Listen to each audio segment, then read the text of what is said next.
अगर मानवता ब्रह्मांड का पता लगाना चाहती है तो हमें सीखना होगा कि दूसरी दुनियाओं को कॉलोनाइज और टेराफॉर्म कैसे किया जाता है।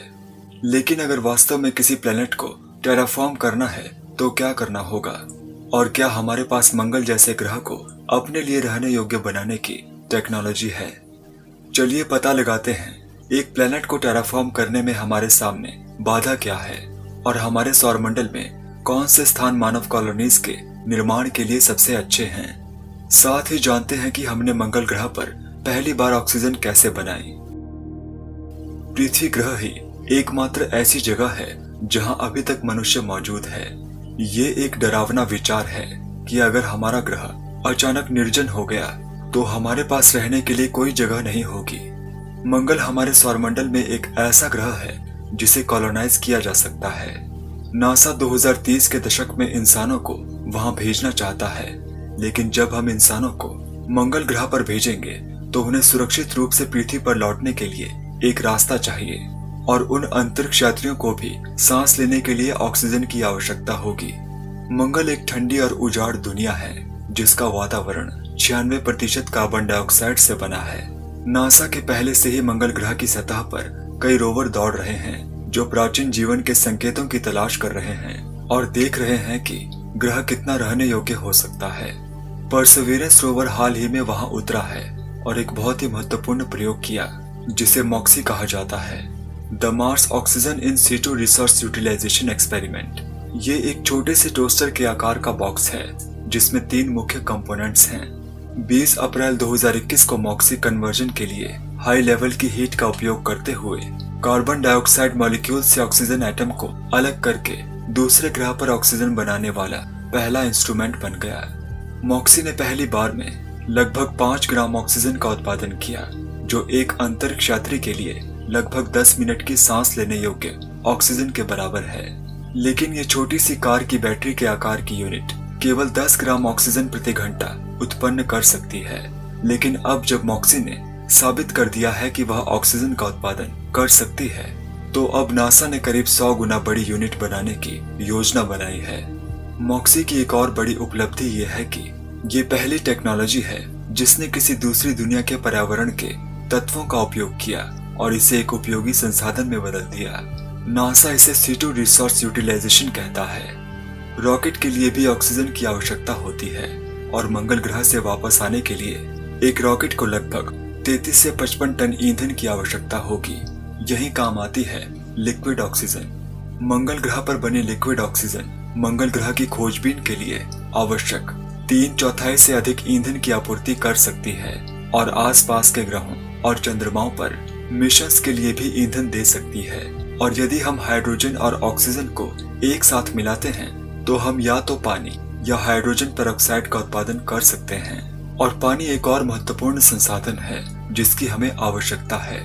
3 अरब सालों पहले मंगल ग्रह का 1/3 हिस्सा महासागर से ढका हुआ था, लेकिन अब मंगल ग्रह का 99% पानी बर्फ बन चुका है। इस बर्फ को पिघलाना और इसे फिल्टर करना संभव होना चाहिए ताकि जब मंगल ग्रह को कॉलोनाइज करने की बात आती है तो इसका उपयोग किया जा सके। हम मंगल ग्रह पर बड़े गुंबदों का निर्माण कर सकते हैं और उन्हें मॉक्सी सिस्टम का उपयोग करके सांस लेने वाले वातावरण से प्रेशराइज कर सकते हैं। लेकिन गुंबद बनाना और उनके अंदर रहना कोई आसान काम नहीं है। हमें ये सुनिश्चित करने की आवश्यकता है कि हम उस चुनौती के लिए तैयार हैं या नहीं। उदाहरण के लिए बायोस्फीयर प्रोजेक्ट, जो एरिजोना में एक कंपाउंड बिल्ड था, यह देखने के लिए कि क्या हम मनुष्य बाहरी अंतरिक्ष में आत्मनिर्भर कॉलोनीज का निर्माण और रहने में सक्षम है या नहीं। इस परियोजना की बदौलत अब हम वास्तव में समझ गए हैं कि हमें इन गुंबदों को बनाने की क्या जरूरत है और हम उनके अंदर कैसे जीवित रह सकते हैं। तब से लेकर टेक्नोलॉजी एक लंबा सफर तय कर चुकी है और इलॉन मस्क कहते हैं कि हम पहले कांच के बने बड़े गुंबदों में रहेंगे और फिर हम समय के साथ प्लेनेट को टेराफॉर्म करेंगे। मंगल ग्रह को कॉलोनाइज करना निश्चित रूप से संभव लगता है, लेकिन क्या वास्तव में इस ग्रह को टेराफॉर्म करना संभव है? टेराफॉर्मिंग का मतलब होता है मंगल जैसे बंजर या उजाड़ ग्रह को पृथ्वी जैसे या कुछ हद तक रहने योग्य वातावरण में बदलने की प्रक्रिया। ये साइंस फिक्शन कहानियों में अच्छा लगता है, लेकिन मंगल ग्रह की बड़ी समस्याएं हैं जिन्हें हमारी वर्तमान टेक्नोलॉजी अभी तक दूर नहीं कर सकती है। मंगल पर बहुत कम वायुमंडलीय दबाव है, जो वर्तमान में पृथ्वी के 1% से भी कम है। वातावरण को बनाए रखने के लिए उस पर दबाव बहुत अधिक बढ़ाना होगा।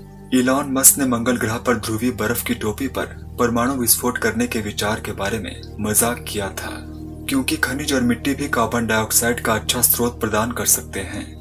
लेकिन अगर हम परमाणु हथियारों का इस्तेमाल करते हैं और उन सभी स्रोतों को संसाधित करते हैं, तो इससे वायुमंडलीय दबाव केवल पृथ्वी के लगभग 7% तक बढ़ेगा, जो कि 6.6 किलोग्राम पर स्क्वायर इंच है। इसका मतलब है कि मंगल ग्रह की सतह पर कोई भी तरल पानी जम जाएगा या जल्दी से वाष्पित हो जाएगा। मंगल ग्रह पर परमाणु हथियारों का उपयोग ग्रह को केवल न्यूक्लियर सर्दी की ओर ले जाएगा। ये अभी भी संभव है कि मंगल ग्रह की क्रस्ट में गहराई में कार्बन युक्त मटेरियल दबा हुआ है, जो आवश्यक दबाव तक पहुंचने के लिए पर्याप्त CO2 होल्ड कर सकता है।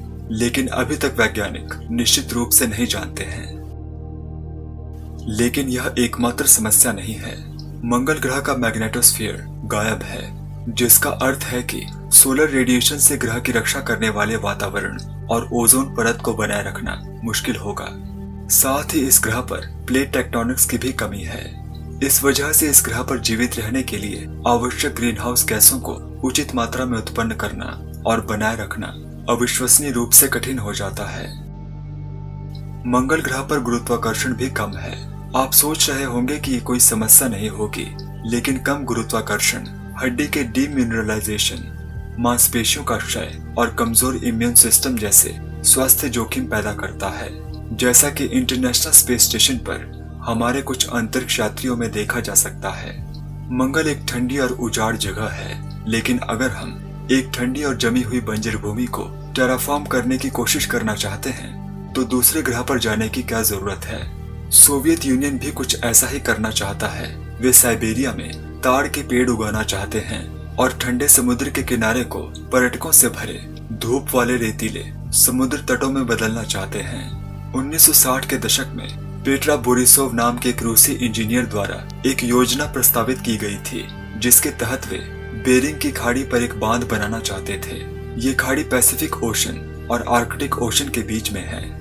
बांध बनाने का कारण ये है कि 8 करोड़ सालों पहले मेसोजोइक और सेनेजोइक काल के मध्य में पृथ्वी पर स्थितियां अनुकूल थीं। इस समय साइबेरिया और अलास्का के अक्षांश उपोष्ण कटिबंधीय क्षेत्र में थे, यानी सब ट्रॉपिकल जोन में थे, और अंटार्कटिका में आर्कटिक द्वीप जंगल से ढके हुए थे। आज के समय में इस क्षेत्र को उसी स्थिति में वापस ले जाने के लिए केवल ध्रुवीय बेसिन और भूमध्य रेखीय समुद्रों के बीच सेनेजोइक जल विनिमय को बहाल करने की आवश्यकता है। लेकिन इस तरह का बांध बनाने में अविश्वसनीय मात्रा में संसाधन लगेंगे। सबसे संकरे हिस्से में खाड़ी की चौड़ाई 72 किलोमीटर और अधिकतम गहराई 193 फीट है। खाड़ी में बड़े बड़े विशालकाय कंक्रीट बॉक्स से बांध बनाने की योजना थी। 196 फीट की ऊंचाई के साथ ये बांध 88 किलोमीटर लंबा होगा। परिणाम स्वरूप आर्कटिक में गर्मी का एक बढ़ा हुआ प्रवाह होगा और धीरे धीरे आर्कटिक महासागर अपनी सारी बर्फ खो देगा और यूरेशिया के उत्तरी भाग में तापमान में वृद्धि होगी। बेशक यह परियोजना कभी नहीं हुई और अब पहले से ही साइबेरिया ग्लोबल वार्मिंग के चलते गर्म हो रहा है। लेकिन उस चीज का क्या जो पृथ्वी पर नहीं बल्कि ठीक बगल में है। चंद्रमा को लंबे समय से टेराफॉर्मिंग के लिए संभावित स्थल माना जाता रहा है। कारण यह है कि ऐसा करना आसान होगा क्योंकि यह मंगल ग्रह की तुलना में हमारे सबसे करीब है। यहाँ लोगों और उपकरणों को ले जाने में बहुत कम समय लगेगा। अब क्योंकि ये करीब है, इसलिए चंद्रमा पर बने किसी भी संसाधन या उत्पाद को बहुत कम समय में पृथ्वी पर भेजा जा सकता है और एक टूरिस्ट इंडस्ट्री निश्चित रूप से उन लोगों के साथ उभरेगी जो अपनी छुट्टियों के लिए चांद पर जाना चाहते हैं। लेकिन चंद्रमा का वातावरण वास्तव में बहुत पतला है। जीवन के लिए आवश्यक वाष्पशील तत्व यहाँ मौजूद नहीं है। चंद्रमा पर वातावरण तभी बन सकता है जब पानी की बर्फ से भरा धूमकेतु चंद्रमा की सतह पर गिरे, जिससे गैसेज और जलवाष्प रिलीज होंगे। चंद्रमा की मिट्टी में पानी की बर्फ की उपस्थिति और दक्षिणी ध्रुवीय क्षेत्र के चारों ओर बड़े पैच का उपयोग ग्रीन हाउस प्रभाव शुरू होने के बाद सतह के पानी को बनाने के लिए किया जा सकता है।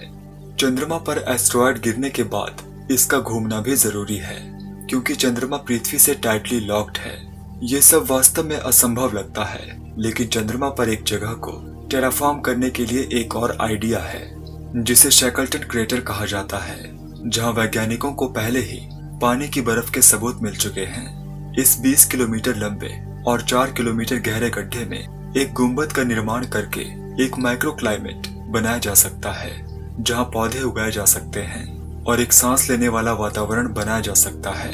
लेकिन चांद को घुमाने या वातावरण बनाने के लिए हमारे पास कोई टेक्नोलॉजी नहीं है, परंतु भविष्य में मानव खोजकर्ताओं द्वारा चंद्रमा पर किसी प्रकार की उपसतह को स्थापित करते हुए देखना अभी भी संभव हो सकता है। एक और आश्चर्यजनक जगह जिसे हम एक दिन टेराफॉर्म करने में सक्षम हो सकते हैं, वीनस। वीनस को पृथ्वी का जुड़वा माना जाता है क्योंकि ये द्रव्यमान में लगभग समान आकार का है और चट्टानी प्लैनेट है। वीनस भी रहने योग्य क्षेत्र में सूर्य की परिक्रमा करता है और यहाँ खोजकर्ताओं को भेजना भी आसान है। वीनस का गुरुत्वाकर्षण हम यहाँ पृथ्वी पर जो अनुभव करते हैं उसका लगभग 90% है। वीनस पर पतले वातावरण की कोई समस्या नहीं है। वास्तव में यह विपरीत है, पृथ्वी से 90 गुना मोटा है। इस ग्रह की सतह लेड को पिघलाने के लिए पर्याप्त गर्म है और हवा, कार्बन डाइऑक्साइड और सल्फ्यूरिक एसिड का एक विषैला कॉम्बिनेशन है। ये निश्चित रूप से विजिट करने योग्य नहीं है, लेकिन नरक के समान दुनिया होने के बावजूद वैज्ञानिकों को लगता है कि ये मंगल ग्रह की तुलना में टेराफॉर्मिंग के लिए एक बेहतर प्लैनेट है। वास्तव में गर्मी को कम करना वैज्ञानिकों का पहला काम होगा, लेकिन इसके लिए भारी मात्रा में ऊर्जा और संसाधनों की आवश्यकता होगी।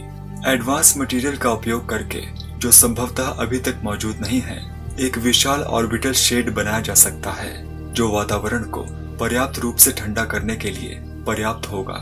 हालांकि हम एक ऐसी संरचना के बारे में बात कर रहे हैं जो खुद वीनस से 4 गुनी बड़ी होनी चाहिए और इसे अंतरिक्ष में असेंबल करना होगा, जिसके लिए रोबोट असेंबलर्स के विशाल बेड़े की आवश्यकता होगी। वीनस के घूमने की गति को भी बढ़ाना होगा और इसके लिए बड़ी मात्रा में ऊर्जा की आवश्यकता होगी, जैसे कि एडवांस ड्राइव सिस्टम से लैस अंतरिक्ष यान के बड़े बेड़े का उपयोग करके एस्ट्रॉयड्स की दिशा को ग्रह की ओर मोड़ना। लेकिन हजारों इम्पैक्ट्स की जरूरत होगी। लेकिन दूर वहां एक और दुनिया है जिसके बारे में वैज्ञानिकों का कहना है कि टेराफॉर्म किया जा सकता है। शनि ग्रह के चंद्रमा टाइटन पर संसाधनों के विशाल भंडार के कारण ये टेराफॉर्मिंग के लिए एक बेहतर जगह है।